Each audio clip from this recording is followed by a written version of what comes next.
Well, hello again. Peter Saturday from Universal Dork. I'm back again to talk about two post-apocalyptic films, one from the late 80s and one from the early 90s, and both very low budget. The first one that I want to talk about is extremely low budget. It's called Dr. Death.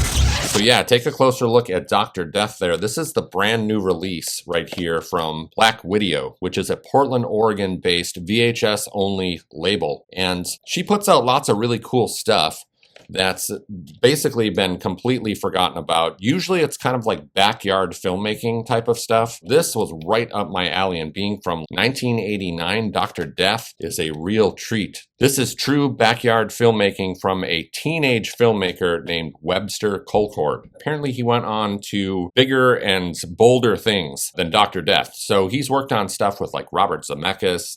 He's worked on a number of really big budget films, really impressive back catalog in his sort of like filmography of stuff that he's been a part of. But this was all the way back in 1989. He made this little movie with a Super 8 camera and a few of his friends, and I believe he was working alongside of another kind of up-and-coming filmmaker at the time. So he had access to some pretty cool film equipment, and he clearly had kind of an eye for things and already kind of knew what he was doing. He was using all sorts of tricks that a teenager back then with like a camcorder or something like that trying to make a movie would have no idea about. And on this tape, there's a little like featurette too that kind of gives you a little in-depth look into exactly how Dr. Death was made, because in 1989, a bunch of kids with a Super 8 camera, you wouldn't expect much from, but this little thing, even though it's like largely plotless, it goes the distance with some highly ambitious action sequences and explosions, and utilizes some pretty interesting little tricks of the trade. As far as like the way it looks,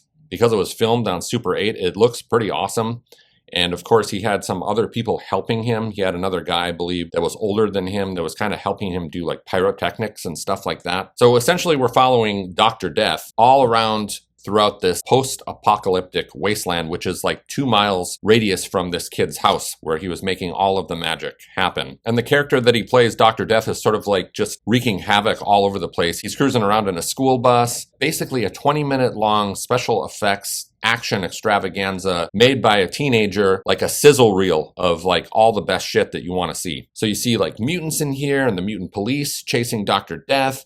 You see him like running over people and then trying to steal an object out of this car. And there's these two kind of like weird, scavenger characters that chase after him as well. And then he employs one of his friends who's in this wheelchair, and he's like sort of like this cybernetic zombie, which he looks fantastic. The effects and like circuitry on this character are really cool. He's kind of going head to head with Dr. Death in here. It's the type of backyard film that, really left me scratching my head trying to figure this stuff out. But then when I found out his background and that he kind of had access to these cameras, and he had sort of like almost seemed like a mentor kind of like helping him on this like journey of Dr. Death, it becomes very apparent why this thing looks so damn good. And what's really impressive too is how much they utilize like pyrotechnics and like explosions and stuff, and some of the stuff that they gather for the props in the movie, all of their costuming, like I said, some of the makeup work and everything done, as well as the way that they execute some of these very cheesy but really super fun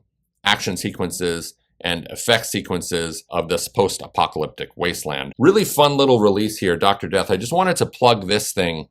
It also comes with a short film, Extreme Man and Insane Boy. You can see that right here. This is another little thing that Webster Colcord put together as well, and it draws direct references into the Dr. Death movie. This is a really great, charming little release here. I can't say enough good things about this. This is exactly the type of stuff that I really like, because I was trying to make a movie way back in 1989 as well. This one, I think, much more impressive than anything that I was doing with my friends with a camcorder. We didn't know what the fuck we were doing, but the grown-up Webster Colcord actually went back and sort of realized some of his visions that he always wanted to put into the Dr. Death film back when he was a teenager. So he actually filmed a few extra sequences to kind of tie things together and kind of do a few of those harder effect scenes that he was unable to put to film. Kind of explains that in the little mini featurette here. And this ties in really well with the second movie I wanted to talk about, which is another post-apocalyptic chase film. You could actually have Dr. Death be the warm-up for American Cyborg, Steel Warrior. Yeah, we're talking about This film, these two have a lot in common. So American Cyborg is a pretty cool little film, early 90s. This is something that I've kind of seen around a lot at like VHS swaps, and then finally I grabbed a copy of it for myself to finally just sort of check it out. I actually put it on in the store once to play during the day, and within like the first 5 minutes of watching this film, I was like, I had to stop it because I needed to pay closer attention to it because it just looked so damn good. The visuals in here are amazing. It's essentially ripping off like a bunch of films all at once, like the Terminator, the original one, Terminator 2 as well. It's ripping off Jean-Claude Van Damme's Cyborg, but this is a much better film in my opinion than that one. And it also kind of rips off like Blade Runner, especially with the style and the look of it. The cinematography in here, like I said, is fantastic. And the sets and locations that they choose in here, probably one of the best things about this. And even though this film is supposedly supposed to be taking place in Charleston, South Carolina, this movie actually was filmed in Israel, in Tel Aviv. So it's an Israeli filmmaker named Bose Davidson. He did another film called The Last American Virgin with one of the craziest and perplexing twist endings of a film I've ever seen. Along with a couple other films I was surprised to see that he directed as well. Going Bananas, Going Steady, and Private Popsicle. Now that one sounds pretty interesting, doesn't it? This guy put a lot into this production, and you can tell that he was really on top of his game. Like I said, he's got the great cinematography going, and saying how visually impressive this film is, and come to find out that it was filmed in this abandoned tractor factory in Israel. And apparently, even though it looks amazing, and I was watching it with friends, and we were all talking about like, wow, where did they film this? This is like so cool. It turns out that it was like the exact same location used over and over from like different angles, using different lighting and stuff like that. And I gotta say, that's one of the most impressive things that they did with this film, is how they sort of trick you into thinking that these characters in here are just going miles and miles across this barren landscape backdrop of this like blown away city that happened after some sort of, nuclear war that happened. And like Dr. Death, American Cyborg here is also a chase film. It kind of just happens over the course of like essentially one evening in this weird sort of like cyberpunk city. And the funny thing about that is, even though it's supposed to be after, the apocalypse, it looks like they're having a pretty goddamn good time. Probably better than most of us are doing, even though they also are being ruled over some sort of like artificial intelligence. Very similar to the Terminator, but also very in line with a lot of the stuff that's going on these days with AI sort of like ruling over us and brainwashing us.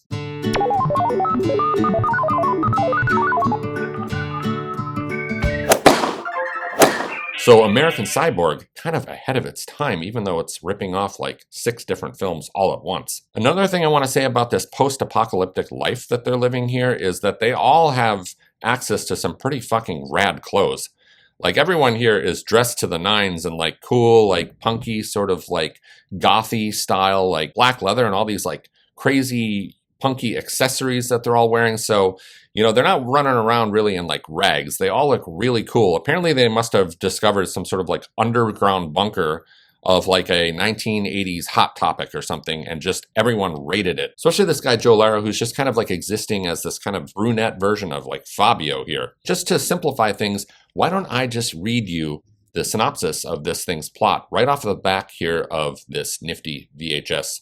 You ready for this? Let's go. After a devastating nuclear war, the last fertile woman on Earth joins forces with a tough renegade to fight an advanced team of deadly cyborgs and save the human race from extinction in this action-packed futuristic thriller. Joe Lara, best known as the latest in a long and impressive line of screen Tarzans, most famously known for his incredible role in Tarzan in Manhattan, stars as Austin, a strong yet compassionate street warrior who agrees to help a beautiful young woman, Mary, played by sexy newcomer Nicole Hansen, escape a ravaged, war-torn America. Austin and Mary encounter danger at every turn as they find themselves on a death-defying race against not only time, but a murderous cyborg, John Ryan, programmed to destroy Mary, the world's last hope for humanity, before they can reach the boat that will take them to a safer Europe. Yeah, so it's got this like pretty cool cyborg guy. He kind of looks like Rutger Hauer version of like Roy Batty, except with a mustache, and no different from the rest. This cyborg is got the fucking fashion style going on as well. He looks like he's headed out for an early 90s like goth party,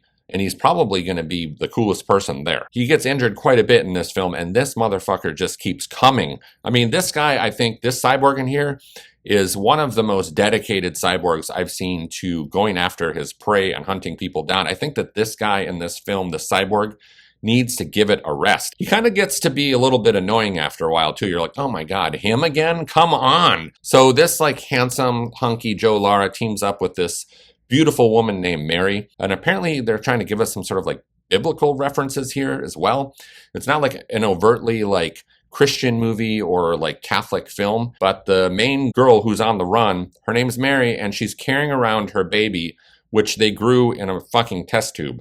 Now, this is one of the ugliest babies I've ever seen. I know that it's supposed to be a fetus that's just being carried around. He's in this jar the whole time, and this woman is like running for her life. She's falling all over the place. There's explosions going around, and this like jar with the baby in it, I guess it's like baby Jesus. And then like the test tube is like his manger, but he's like being tossed all around, and every once in a while you kind of see the baby like wink or smile. I can't imagine that this thing withstood this entire chase sequence that is basically the duration of this film. It's almost all action. There's basically like Dr. Death, barely any plot to this film. It's basically Mary with her test tube baby Jesus in his manger of the jar and test tube, teaming up with this dude right here. He's like the hot scavenger with the attitude that, you know, reluctantly teams up because she's trying to like start the human race again, because apparently after the events of the apocalypse, everyone is sterile. But apparently a bunch of these like scientists that you get to see get blown away in the very opening of the film, spoiler alert, these scientists did some experiments with her and were able to, you know, concoct this baby Jesus and grow it in the test tube.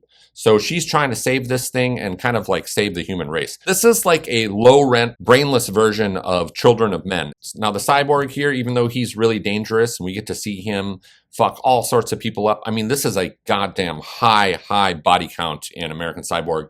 This cyborg kicks a lot of ass. It's like Blade Runner without a brain. But there's a lot more to be looking out for in this post-apocalyptic landscape here.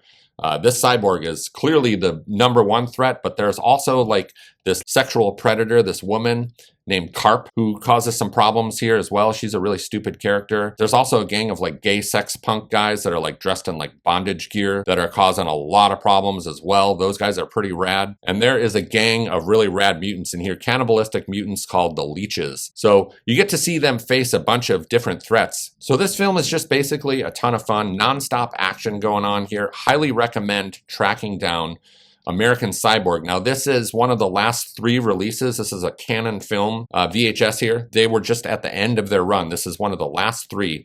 This one, like I said, filmed in Israel. Hellbound with Chuck Norris, that supernatural kind of action film that he was in, also filmed in Israel as well. I don't know if they had some sort of like Israel connection going on. And then the final film with Michael Dudikoff in it, you know, American Ninja, he stars in, like, I believe the final film is Chain of Command, which also features, I think that one might be also filmed in Israel, but I know it involves like a Mossad agent teaming up with Dudikoff. So I don't know, they had some sort of like thing going on with like Mossad, and probably Netanyahu was probably writing scripts for them or something, but hoping for American Cyborg to get a Blu-ray.